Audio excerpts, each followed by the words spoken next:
Now, Mr. Carlson talks about another bill here, requiring daycare providers to get CPR training. Listen to this. Watch this. And then there was one that was kind of interesting because it was a bill that came about as a result of a tragic situation in a daycare center. It was Hannah's Law. And the daycare providers in Mankato, where the child was, didn't know how to perform CPR.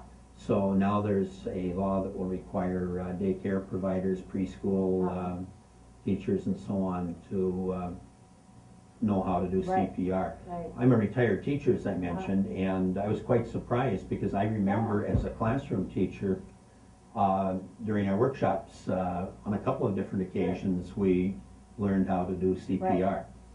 So when you're in that kind of an environment, you should have a staff that knows how. Boy, I'm going to have to drink to that one. I really do.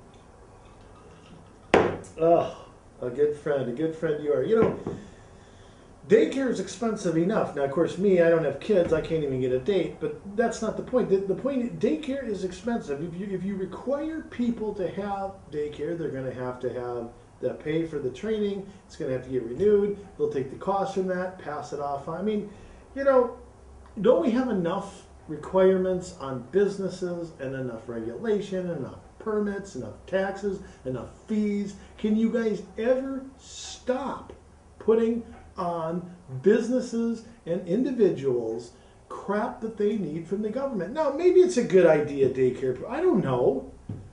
Why do we need I mean, and I feel bad that this child passed away, but do we really need a new law to force this on all of us?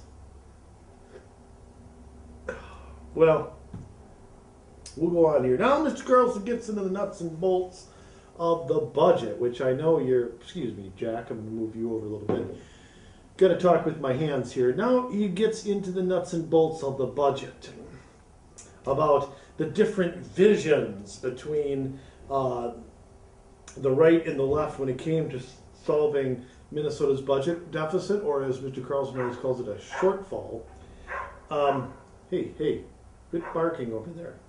Here is Mr. Carlson talking about the differences in philosophy. Roll tape.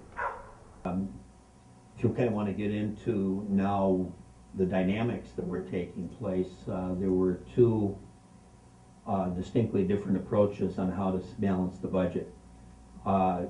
We started out with what was known as the November forecast, and with the November forecast, where they predict your revenue on into the future, it was going to be a $6.2 billion shortfall.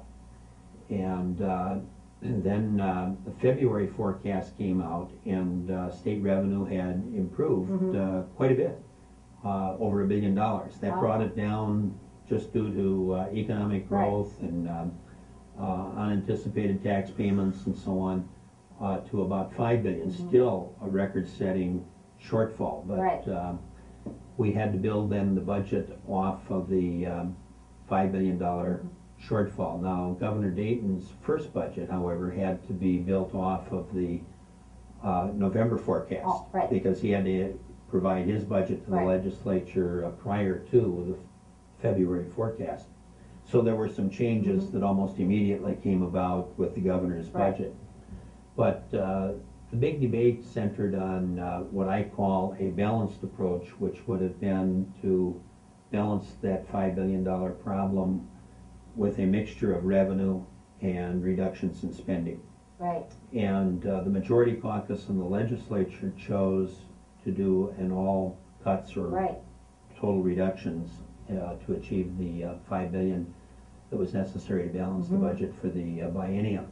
And those two different approaches set the debate.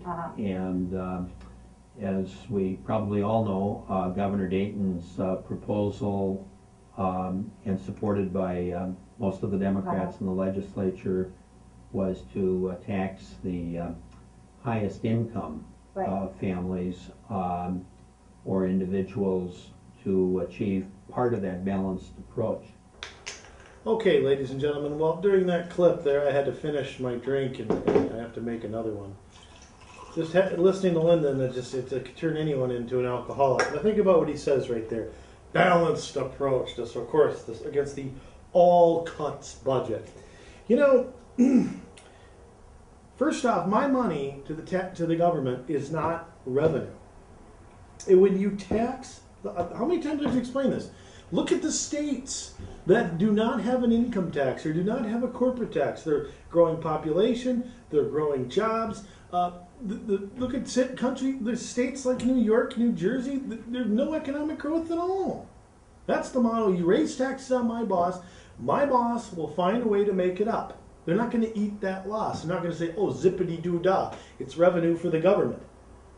All cuts budget. Let's see. Government spending when the state grew by 10%, and it was an all cuts budget. What a joke. Now, of course, now we get on to another Democratic term, tax fairness. Roll tape. And there was also coupled with that an argument for tax fairness. And there was also coupled with that an argument for tax fairness. And what I'm talking about there is that the Department of Revenue does what's known as the tax incidence study. And the vast majority of the taxpayers that you and I would define as the middle income taxpayer pay roughly 12% of their income in state and local taxes. The highest income earners, that top 5% that the governor talked about initially and later whittled down to an even smaller number, they typically pay roughly 9% of their income. And so part of the debate was not only to generate revenue to help with the state budget, but also tax fairness.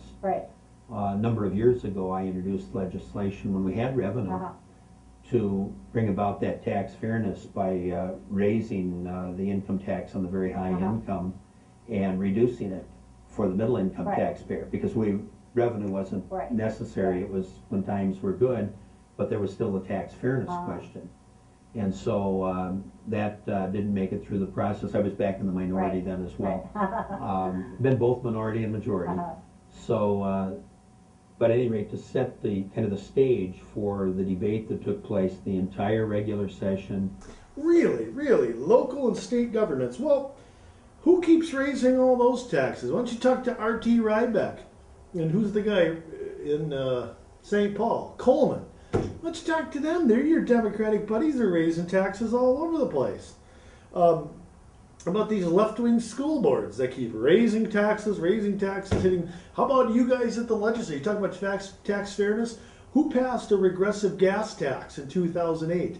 Who did that hurt more? Yeah, lower and middle income people. Don't give me this crap about tax fairness, and you don't take federal taxes into account. Who's paying an alternative? What lower and middle income person is paying an alternative minimum tax? You know, how about half the people don't pay a federal income tax at all? Tax fairness. Oh. And of course, talking about the government shutdown would never be complete without talking about the lights on bill. Now, what the lights on bill basically would have done, and we're running out of time here, that's why I'm speeding this up. Oh, hold on, I do have time for a drink. Was kept the government open while the budget process during the shutdown was going on. Mr. Carlson, of course, in line with the DFL, as every one of his votes are, opposes that. Listen to this. Some have proposed that perhaps we have what's known as a lights-on bill, but that would only be kicked in if you hadn't reached agreement. And I would look at that seriously. You need some deadlines, however, to make sure that you don't just use that as an escape hatch and say, well, you know, we don't want to make a compromise now. It'll roll forward, there'll be the lights on, and so on. My hope is that this was a valuable lesson, and that we'll go another 150 years or so without government shutdowns. Which would be a good idea, right? You know, I find it humorous, this argument that you have to have a deadline. You know, what would have been wrong with keeping the government open in passing a 1-month extension to keep on the negotiating? Because here's what happened. The governor and the Democrats were hoping to inflict pain. They wanted pain to happen. They wanted everyone to suffer, so they would badmouth the Republicans and back them into a corner and get them to support a tax increase. That was the whole. I'm already slurring my words after 2 Jack Daniels. It's unbelievable. I have to. I can't. Like I said at the top of the program, I can't listen to Representative Carlson, somebody who's never held a private sector job in his life, talk without having a cold one or two. But I mean, opposing the lights on bill, again, it was a way to increase the pain. Shutting down the government was done by this governor on purpose. All right, well, that's enough on Lyndon. I've already had enough to drink today anyway.